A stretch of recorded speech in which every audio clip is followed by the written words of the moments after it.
কুষ্টিয়ার দৌলতপুর সীমান্তে পদ্মা নদীর ভাঙনে ভারতের কাছে হারানো প্রায় ২০০ একর জমির মালিকানা ফিরে পেতে যাচ্ছে বাংলাদেশ। ভারত ও বাংলাদেশের সীমান্তরক্ষী বাহিনীর ঊর্ধ্বতন কর্মকর্তাদের সৌজন্য বৈঠকে এই সিদ্ধান্ত জানানো হয়েছে।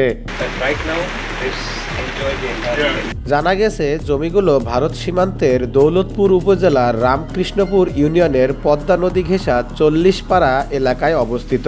৪০ পাড়া বর্ডার আউটপোস্টের পিলার ১৫৭/MP থেকে ৮৫/১০S এলাকা পর্যন্ত প্রায় ৩ কিলোমিটার আন্তর্জাতিক সীমান্ত পিলার পদ্মা নদীর ভাঙনে ও প্রাকৃতিক দুর্যোগে সীমানা এলোমেলো হয়ে যায়।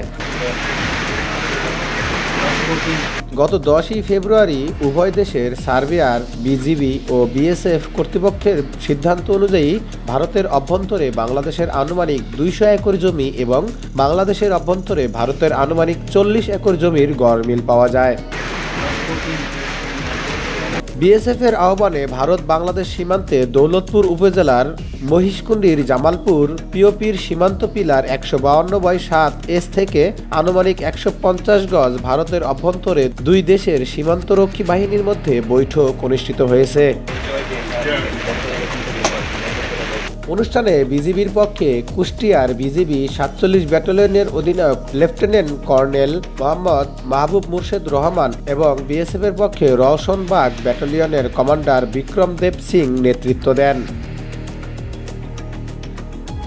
লেফটেন্যান্ট কর্নেল মাহবুব মুর্শেদ রহমান বলেন, গত ১০ই ফেব্রুয়ারি সার্ভেতে বাংলাদেশের পাওনা ২০০ একর জমি ও ভারতের পাওনা ৪০ একর জমির গড়মিল পাওয়া গেছে, যা আগামী অক্টোবরে সুবিধাজনক সময়ে উভয় দেশের সার্ভেয়ার, বিজিবি ও বিএসএফের উপস্থিতিতে পুনরায় জরিপ করে প্রকৃত মালিকদের কাছে হস্তান্তর করতে উভয় ব্যাটালিয়ন কমান্ডাররা একমত হয়েছেন।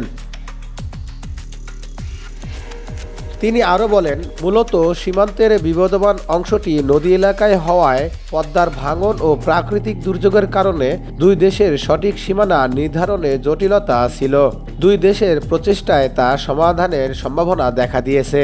দ্রুত সঠিক সীমানা নির্ধারণ করা হবে, তবে জমি বুঝে নেওয়া পর্যন্ত কেউ তা ব্যবহার করতে পারবে না।